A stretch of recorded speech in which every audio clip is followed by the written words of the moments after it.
என்னோட மேனேஜர் மூலமாக இன்னொருத்தர் வந்துருந்தாங்க. வந்து சார் எனக்கு ஒரு வாய்ப்பு கிடைக்குமான்னு கேட்டேன். கண்டிப்பாக அவரை பார்த்த போது எனக்கு ரொம்ப வித்தியாசமாக தெரிஞ்சிச்சு. அவர் ஃபேஸ் பார்த்துட்டு அவர் பேச்சு பார்த்துட்டு எல்லாமே. இப்போ நான் சொன்னேன், சரி நான் உங்களுக்கு ஒரு வாய்ப்பு தரேன், 400 பேர் வெளியே நிற்கிறாங்க, ஒரு வாய்ப்பு தரேன், நான் ஒரு ஓப்பனாக சொல்கிறேன், இப்போ சொல்கிறதுக்கு தப்பு இல்லை, ஒரு 1000 rupees நான் பெர் டே வச்சுட்டு தரேன்னு சொன்னேன்.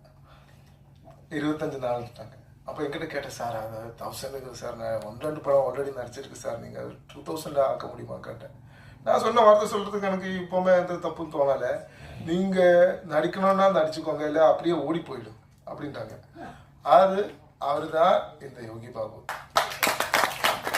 இது எப்படி இருக்கு நீங்கள் பாருங்கள்.